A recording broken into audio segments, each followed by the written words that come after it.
ভূমিকা। আমরা যখন ব্যস্ত রাস্তায় হাঁটি তখন পথের ধারে পড়ে থাকা ধুলোমাখা জীর্ণ মানুষগুলোর দিকে তাকানোর সময় আমাদের থাকে না। ওদের আমরা পাগল বলি, সমাজের আবর্জনা মনে করে নাক সিটকাই। কিন্তু আপনি কি কখনো ভেবে দেখেছেন ওই জট ধরা চুল আর নোংরা পোশাকের আড়ালে এমন কোনো ব্যক্তিত্ব লুকিয়ে থাকতে পারে যার পায়ের ধুলো নেওয়ার যোগ্যতাও হয়তো আমাদের নেই? নিয়তির পরিহাসে আজ যাকে আমরা তুচ্ছ করছি, হয়তো একসময় তার হুঙ্কারে শত্রুপক্ষ থরথর করে কাঁপত।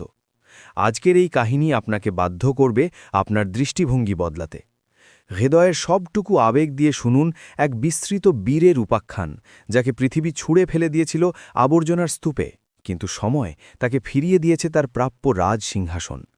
চোখের জল ধরে রাখা কঠিন হবে, কারণ এই গল্প শুধু কষ্টের নয়, এ গল্প ভস্ম থেকে উঠে আসা এক ফিনিক্স পাখির। ঘটনাটি শুরু হয় উত্তর ভারতের রুক্ষ পাথুরে শহর সোনাপুরের পুরনো বাসস্ট্যান্ড থেকে। জ্যৈষ্ঠ মাসের তপ্ত দুপুর, আকাশ থেকে যেন আগুন ঝরছিল। বাসস্ট্যান্ডে যাত্রীদের উপচে পড়া ভিড়, চারিদিকে বাসের হর্ন আর হকারদের চিৎকারে কান পাতা দেয়।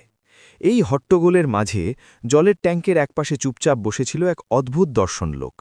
কেউ তার আসল নাম জানত না, সবাই তাকে ভোলা পাগল বলেই ডাকত। তার চেহারা দেখে যে কারোরই গা শিউড়ে উঠবে। মাথায় জটা ধরা লম্বা চুল, ধুলোয় মাখামাখি শরীর, আর পরনে বলতে শুধু কোমরে জড়ানো এক টুকরো চট আর গায়ে এক ফালি জীর্ণ জামা। তার পায়ে ছিল ফোসকা পড়া চামড়া, যেন কত পথ হেঁটে এসেছে সে। ভোলা সবসময় নিজের মনেই বিড়বিড় করত। কখনো শূন্যে হাত নাড়াত, কখনো অকারণে হেসে উঠত, আবার কখনো বা এমনভাবে সোজা হয়ে দাঁড়াত যেন কাউকে স্যালিউট করছে।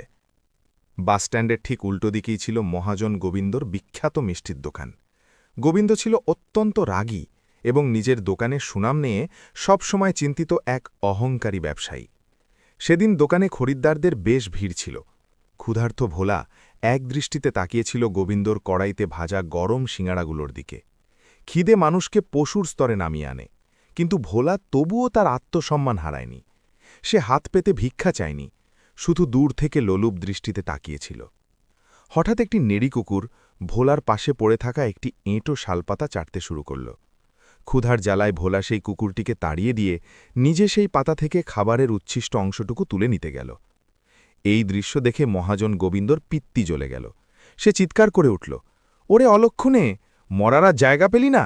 আমার দোকানের সামনেই তোকে মরতে হবে। খরিদ্দার সব পালিয়ে যাচ্ছে তোর জন্য। গোবিন্দ রাগে গজগজ করতে করতে দোকান থেকে বেরিয়ে এলো। তার হাতে ছিল বাসন ধোয়ার গরম জল ভর্তি একটি মগ। কোনো কিছু বিচার না করেই সে সেই ফুটন্ত গরম জল ভোলার পায়ের কাছে ছুঁড়ে মারল। সে চেঁচিয়ে বলল, সর এখান থেকে, না হলে পরের বার গায়ে গরম তেল ঢেলে দেব। গরম জলের ছিঁটে ভোলার পায়ে লাগতেই চামড়া পুড়ে যাওয়ার উপক্রম হল। কিন্তু আশ্চর্যের বিষয়ে সে না কাতরাল না কোনো চিৎকার করল। সে শুধু তার জ্বলন্ত দুটি চোখ তুলে একবার গোবিন্দর দিকে তাকাল, এবং তারপর যা করল তা দেখে উপস্থিত জনতা হতভম্ব হয়ে গেল। ভোলা তাকে কোনো গাত দিল না। সে দুই হাত জোড় করে মাথা নিচু করে ভাঙা কিন্তু গম্ভীর গলায় বলল, জয় হিন্দ নাগরিক, আপনার অসুবিধার জন্য আমি দুঃখিত। আমরা এখানকার নিরাপত্তা নিশ্চিত করছি। সেখানে দাঁড়িয়ে থাকা একদল বখাটে ছেলে হো হো করে হেসে উঠল। একজন বলে উঠল, দেখ ভাই, এই পাগল নিজেকে চৌকিদার ভাবছে। মজা করার জন্য একটি ছেলে রাস্তা থেকে ইঁটের টুকরো কুনিয়ে ভোলার পিঠ লক্ষ্য করে ছুঁড়ে মারল। ঢপ করে আওয়াজ হল, পাথরটি তার মেরুদণ্ডে গিয়ে লাগল। আঘাতটি নিশ্চয়ই খুব যন্ত্রণাদায়ক ছিল, কিন্তু ভোলা নড়ল না। সে একইভাবে টানটান হয়ে দাঁড়িয়ে রইল, যেন সীমান্তে পাহারারত কোনো সৈনিক। তার চোখে জল ছিল না, ছিল এক অদ্ভুত দৃঢ়তা। ঠিক সেই মুহূর্তে বাসস্ট্যান্ডের গেটে একটি স্কুল বাস এসে থামল এবং বাচ্চারা নামতে শুরু করল। বাতাসের গতিবেগ খুব বেশি ছিল। একটি ছোট বাচ্চার হাত ফসকে কাগজের তৈরি একটি ছোট জাতীয় পতাকা উড়ে গেল। বাতাসের ঝাপটায় সেই তেরঙ্গা পতাকাটি উড়ে সোজা রাস্তার পাশের নর্দমার দিকে ধেয়ে যেতে লাগল। গোবিন্দ এবং বাকিরা হাসাহাসিতে ব্যস্ত ছিল। পতাকার দিকে তাদের নজর ছিল না, কিন্তু ভোলার নজর এড়ায়নি। যেই সে দেখল তেরঙ্গা পতাকা নর্দমায় পড়তে যাচ্ছে, তার শরীরের ভেতর যেন বিদ্যুৎ খেলে গেল। যে লোকটি একটু আগে খোঁড়াচ্ছিল সে চিতার ক্ষিপ্রতায় দৌড় দিল। কেউ কিছু বুঝে ওঠার আগেই সে নর্দমার কিনারে ঝাঁপিয়ে পড়ল। তার শরীরের অর্ধেকটা নোংরা কাদায় ডুবে গেল, কিন্তু তার একটি হাত ছিল উপরের দিকে। নর্দমার কালো জলে পড়ার ঠিক আগের মুহূর্তে সে শূন্যেই সেই কাগজের পতাকাকে লুফে নিল। সে পরম মমতায় নিজের নোংরা জামার শুকনো অংশ দিয়ে পতাকাটি পরিষ্কার করল। তারপর সেটাকে কপালে ছোঁয়াল, চুম্বন করল এবং খুব সাবধানে বুকের পকেটে রেখে দিল, যেন ওটা কোনো কাগজের টুকরো নয়, পৃথিবীর সবচেয়ে দামি রত্ন। এই দৃশ্য দেখে ভিড় কিছুক্ষণের জন্য স্তব্ধ হয়ে গেল, কিন্তু মহাজন গোবিন্দ আবার বিদ্রূপ করে বলল, বড় দেশপ্রেমিক এলেন রে, ওরে নাটকবাজ, এই ড্রামা অন্য কোথাও গিয়ে কর। ঠিক তখনই শহরের পরিবেশ দ্রুত বদলে যেতে শুরু করল। দূর থেকে পুলিশের গাড়ির সাইরেনের শব্দ ভেসে আসতে লাগল, প প প। এটা কোনো সাধারণ পুলিশের গাড়ি ছিল না। পুলিশের কনভয় দ্রুত গতিতে বাসস্ট্যান্ড চত্বরে প্রবেশ করল। শহরের বড়বাবু, ইন্সপেক্টর চৌধুরী এবং তার দলবল লাঠি উঁচিয়ে চিৎকার করতে লাগলেন, সর, সবাই পিছনে সর, রাস্তা ফাঁকা করো, ভিআইপি মুভমেন্ট আছে। সোনাপুর ক্যান্টনমেন্টের আর্মি চিফ বর্ডার পরিদর্শনের জন্য এই রাস্তা দিয়েই যাচ্ছেন। ইন্সপেক্টর চৌধুরী ধমক দিয়ে গোবিন্দকে বললেন, এই মহাজন, দোকানের মালপত্র ভেতরে ঢোকা, জেনারেল সাহেবের গাড়ি এই পথ দিয়ে যাবে, রাস্তায় যেন একটা মাছিও না দেখা যায়। তখনই ইন্সপেক্টর চৌধুরীর নজর পড়ল রাস্তার ধারে দাঁড়িয়ে থাকা ভোলার ওপর, যে তখনও পকেট থেকে সেই কাগজের পতাকাটি বের করে সোজা করার চেষ্টা করছিল। ইন্সপেক্টরের মেজাজ খারাপ হয়ে গেল। তিনি চেঁচিয়ে বললেন, আরে এই পাগলটা এখানে কি করছে? জেনারেল সাহেব যদি এই ভিখারিকে দেখেন তবে আমার চাকরি খেয়ে নেবেন, ওটাকে এখান থেকে সরা এক্ষুনি। দুজন কনস্টেবল দৌড়ে ভোলার কাছে গেল। তারা বলল, চল ভাগ এখান থেকে, বড় সাহেবরা আসছেন। তারা ভোলার কলার ধরে টেনে হিঁচড়ে পেছনে নিয়ে যাওয়ার চেষ্টা করল, কিন্তু ভোলা তার জায়গা থেকে এক চুল নড়তে চাইল না।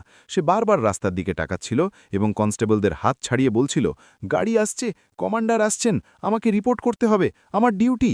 কনস্টেবল রেগে গিয়ে তার লাঠি দিয়ে ভোলার হাঁটুতে বাড়ি মারল। বড় এসেছে রিপোর্ট করতে, চুপচাপ ওই ডাস্টবিনে আড়ালে বসে থাক।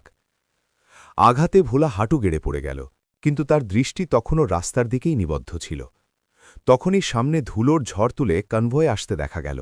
সবার আগে মিলিটারি পুলিশের বাইক, পেছনে পাইলট জিপসি এবং মাঝখানে একটি বিশাল কালো রঙের বুলেটপ্রুফ ল্যান্ড ক্রুজার, যার সামনে 3টে তারা এবং সেনাবাহিনীর পতাকা লাগানো ছিল। এটি ছিল লেফটেন্যান্ট জেনারেল বিক্রম রায়ের গাড়ি। জেনারেল বিক্রম রায় সেনাবাহিনীর শৃঙ্খলা এবং কঠোরতার এক মূর্ত প্রতীক। তিনি পেছনের সিটে বসে কিছু গুরুত্বপূর্ণ ফাইল দেখছিলেন।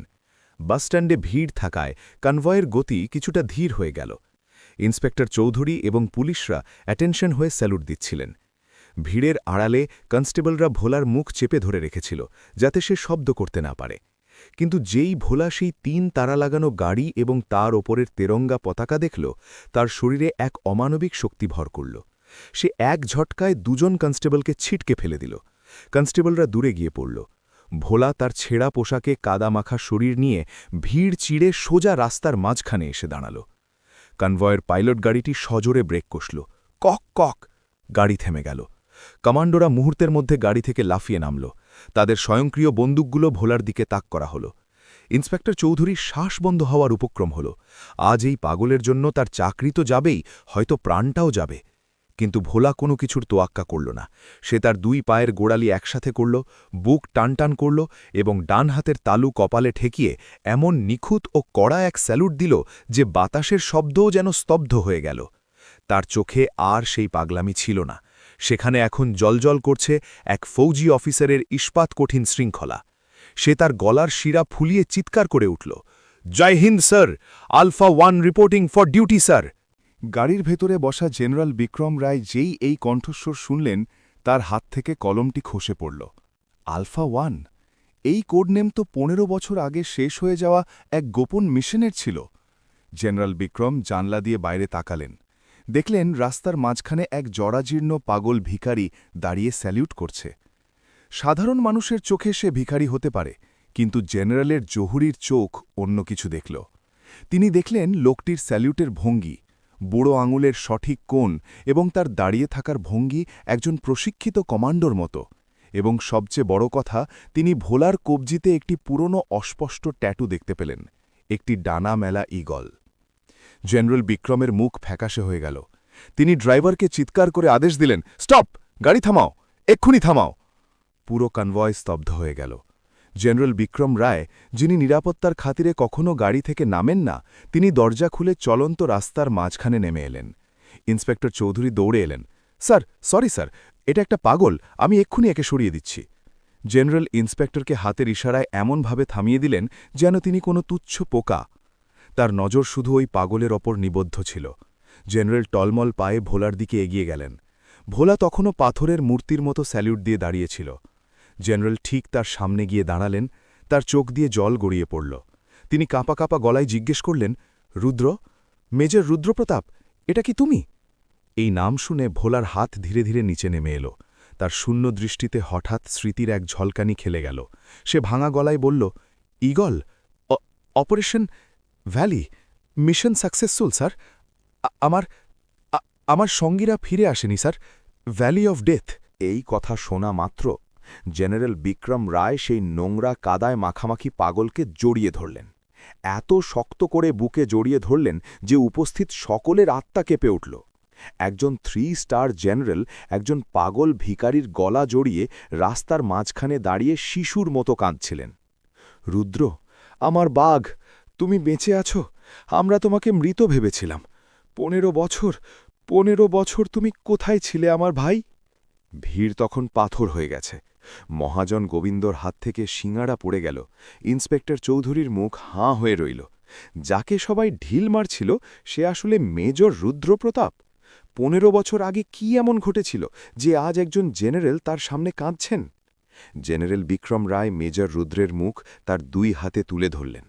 মেজর রুদ্রের চোখে এখনও সেই শূন্যতা, কিন্তু জেনারেলের ইউনিফর্মের গন্ধ হয়তো তার মস্তিষ্কের কোনো সুপ্ত কোণে পুরনো স্মৃতি জাগিয়ে তুলছিল। ইন্সপেক্টর চৌধুরী ভয়ে কাঁপতে কাঁপতে এগিয়ে এলেন। স্যার, আমাদের মনে হয়েছিল ও কোনো পাগল। জেনারেল বিক্রম তাকে কথা শেষ করতে দিলেন না। তিনি সিংহের মতো গর্জন করে উঠলেন, ভিড় এবং পুলিশের দিকে আঙুল তুললেন। পাগল? তোমাদের একে পাগল মনে হয়? জেনারেল সাহেব মেজর রুদ্রের ছেঁড়া শার্টের বাঁ দিকটা ছিঁড়ে ফেললেন। সেখানে পাঁজরের কাছে পোড়া দাগ এবং গুলির গভীর ক্ষতচিহ্ন ছিল। সেই ভয়াবহ ক্ষত দেখে ভিড়ের অনেকেই চোখ বন্ধ করে ফেলল। জেনারেল বিক্রমের গলা ভারী হয়ে এলো, কিন্তু তাতে এমন রাগ মিশেছিল যে সবাই ভয় পেয়ে গেল। দেখছ এই দাগ? এটা কোনো কুকুরের কামড়ের দাগ নয়। এটা শত্রুর টর্চার সেলে দেওয়া সেই অমানবিক যাতনা যা যদি তোমাদের কাউকে এক মুহূর্তের জন্যেরও দেওয়া হয় তবে তোমাদের আত্মার শরীর ছেড়ে পালাবে। জেনারেল নিজের মাথার টুপি খুলে ভোলার মাথায় পরিয়ে দিলেন। এই লোক যাকে তোমরা পাথর মেরেছ, ইনি ভারতীয় সেনার প্যারা স্পেশাল ফোর্সেসের সবচেয়ে ভয়ঙ্কর কমান্ডো মেজর রুদ্র Pratap Singh, code name eagle. জেনারেলের চোখে জল এবং গর্ব দুইই ছিল। 15 বছর আগে আমরা একটা মিশনে পাঠিয়েছিলাম, অপারেশন রেড ঈগল। শত্রু আমাদের দেশে এক বিশাল জৈব হামলার ষড়যন্ত্র করেছিল। মেজর রুদ্র সেই ল্যাব উড়িয়ে দিয়েছিলেন, দেশের কোটি কোটি মানুষের প্রাণ বাঁচিয়েছিলেন, কিন্তু ফেরার সময় সঙ্গীদের বাঁচাতে উনি পেছনে থেকে যান। জেনারেলের গলা ধরে এলো। আমাদের কাছে খবর এসেছিল যে সেখানে বিস্ফোরণ হয়েছে এবং সবাই মারা গেছে। আমরা এদের শহীদ হিসেবে মেনে নিয়েছিলাম, কিন্তু শত্রু এদের মারেনি, এদের নরকে আটকে রেখেছিল। 15 বছর, ভাবতে পারো? 15 বছর অন্ধকার কুঠুরিতে খাবার ছাড়া প্রতিদিন মার খাওয়া, বিদ্যুতের শক সহ্য করা, শুধু এই জন্যে যে ইনি যেন দেশের গোপন তথ্য ফাঁস করে দেন। শত্রু এদের শরীর ভেঙেছে, মন ভেঙে দিয়েছে, পাগল বানিয়ে বর্ডারে ফেলে দিয়েছে। কিন্তু জেনারেল মেজর রুদ্রের দিকে তাকালেন, যিনি এখনও সতর্ক ভঙ্গিতে দাঁড়িয়েছিলেন। কিন্তু শত্রু এদের আত্মা ভাঙতে পারেনি। স্মৃতি চলে গেছে, নিজের নাম ভুলে গেছেন, বাড়িঘর ভুলে গেছেন, কিন্তু একটা জিনিস ভোলেননি, দেশপ্রেম এবং শৃঙ্খলা। মহাজন গোবিন্দ যে গরম জল ঢেলেছিল সে লজ্জায় মাটিতে মিশে যাচ্ছিল। যে ছেলেরা পাথর মেরেছিল তারা ভিড়ের মধ্যে লুকানোর চেষ্টা করছিল। মেজর রুদ্র, যিনি এতক্ষণ চুপ ছিলেন, তিনি কাঁপতে কাঁপতে পকেটে হাত দিলেন। তিনি পকেট থেকে সেই কাদা মাখানো দুমড়ানো কাগজের পতাকাটি বের করলেন। তিনি সেটাকে কাঁপতে থাকা হাতে সোজা করে জেনারেল বিক্রমের দিকে বাড়িয়ে দিলেন। তার শুকনো ঠোঁট থেকে অস্পষ্ট কিছু শব্দ বেরোল। স্যার, ঝান্ডার নিচে পড়তে দেওয়া যাবে না, ভারত মাতা। বলতে বলতে মেজর রুদ্র টলে পড়লেন। তার শরীর আর দিচ্ছিল না। জেনারেল তাকে ধরে ফেললেন। তিনি সেই নোংরা কাগজের পতাকাটি মেজরের হাত থেকে নিলেন। জেনারেল সেই নোংরা কাগজটিকে নিজের ঠোঁটে ছোঁয়ালেন, তারপর কপালে ঠেকালেন এবং নিজের ইউনিফর্মের ওপরের পকেটে, ঠিক যেখানে মেডেলগুলো ঝোলানো থাকে, সেখানে রেখে দিলেন। জেনারেল চিৎকার করে ডাক্তারকে ডাকলেন, মেডিক, মেডিক, স্ট্রেচার নিয়ে এসো জলদি। কমান্ডোরা দৌড়ে এলো। মেজর রুদ্রকে খুব সতর্কতার সাথে স্ট্রেচারে শোয়ানো হল। জেনারেল বিক্রম রায়, যিনি কখনো মাথা নত করেন না, তিনি ঘুরে ভিড়ের দিকে তাকালেন। লজ্জা করে আমার, যে স্বাধীনতার বাতাসে তোমরা শ্বাস নিচ্ছ, যে দোকানে তোমরা ব্যবসা করছ, সেটা ওই পাগলের দেওয়া ভিক্ষা। ইনি নিজের যৌবন, পরিবার সব কিছু তোমাদের জন্য হারিয়েছেন, আর তোমরা একে কি দিয়েছ? পাথর, গালি, গরম জল। জেনারেলের কণ্ঠস্বর বাসস্ট্যান্ডে প্রতিধ্বনিত হতে লাগল। মনে রেখো, যখন তোমরা রাতে শান্তিতে ঘুমাও, তখন সীমান্তে কোনো এক রুদ্র জেগে থাকে। ছেঁড়া পোশাকে কোনো মানুষকে দেখলে তাকে ভিখারি ভেবো না, হয়তো তার কাঁধেই এক সময় তোমাদের দেশের সুরক্ষার ভার ছিল। মহাজন গোবিন্দ দৌড়ে এসে জেনারেলের পায়ে পড়ল। সাহেব, আমার পাপ হয়েছে সাহেব, আমাকে গুলি করে দিন, আমি ভগবানের গায়ে গরম জল ঢেলেছি। সে হাউমাউ করে কাঁদতে লাগল। জেনারেল তাকে কিছু বললেন না, শুধু বললেন, প্রায়শ্চিত্ত করতে চাইলে আজকের পর কোনো অসহায় মানুষের উপহাস করবে না, কারণ ইউনিফর্ম খোলার পর ফৌজি শুধু একটা মানুষ হয়ে যায়, কিন্তু তার আত্মা সবসময় ফৌজি থাকে। মেজর রুদ্রকে অ্যাম্বুলেন্সে নয়, জেনারেল সাহেবের ব্যক্তিগত গাড়িতে বসানো হল। যখন কনভয় চলতে শুরু করল, মেজর রুদ্র জানলা দিয়ে বাইরে তাকিয়েছিলেন। তার চোখে একটা অদ্ভুত শান্তি ছিল। হয়তো তিনি বুঝতে পেরেছিলেন যে তার ডিউটি শেষ হয়েছে এবং তিনি অবশেষে ঘরে ফিরছেন। যেই গাড়ি এগিয়ে গেল, পুরো সোনাপুর বাসস্ট্যান্ড, কি দোকানদার, কি পুলিশ আর কি যাত্রী, সবাই এক লাইনে দাঁড়িয়ে গেল। কোনো আদেশ ছাড়াই হাজার হাজার হাত একসাথে শূন্যে উঠে সেই বিদায়ী বীরকে স্যালুট জানাল। বাতাসে তখন একটাই ধ্বনি, ভারত মাতা কি জয়, বন্দে মাতারম। পরে জানা গিয়েছিল যে আর্মি হাসপাতালে 6 মাসের চিকিৎসার পর মেজর রুদ্রের স্মৃতিশক্তি ফিরে এসেছে। তাকে মহাবীর চক্র দিয়ে সম্মানিত করা হয়েছে এবং তিনি তার গ্রামে পরিবারের কাছে ফিরে গেছেন। কিন্তু সেই দিন সোনাপুরের মানুষ যে শিক্ষা পেয়েছিল, তা তাদের আগামী প্রজন্মও মনে রাখবে। বন্ধুরা, এই গল্প আমাদের শেখায় যে কারোর বাইরের অবস্থা দেখে তার ভেতরের মানুষের বিচার কখনও করবেন না। আমাদের সমাজে না জানি কত এমন অজানা নায়ক বা আনসাং হিরোজ আছেন, যারা নীরবে নিজেদের বলিদান দিয়ে যান এবং বিনিময়ে আমাদের থেকে শুধু একটু সম্মান আশা করেন। পরের বার রাস্তায় কোনো অসহায় পাগল বা কোনো বৃদ্ধকে দেখলে তাকে দূর দূর করে তাড়িয়ে দেওয়ার আগে একবার ভাববেন, হয়তো তিনিও কোনো এক হারিয়ে যাওয়া রুদ্র। যদি এই কাহিনী আপনার চোখে জল এবং হৃদয়ে দেশের জন্য সম্মান জাগিয়ে থাকে, তবে অনুগ্রহ করে এই ভিডিওটি লাইক করবেন। আমাদের উদ্দেশ্য শুধু গল্প শোনানো নয়, বরং সেই সুপ্ত আবেগ জাগানো যা আমাদের মনে কোথাও ঘুমিয়ে আছে। এমনই হৃদয় ছুঁয়ে যাওয়া গল্পের জন্য চ্যানেলটি সাবস্ক্রাইব করুন এবং বেল আইকনটি টিপুন, যাতে আমরা সর্বদা একে অপরের সাথে জুড়ে থাকতে পারি।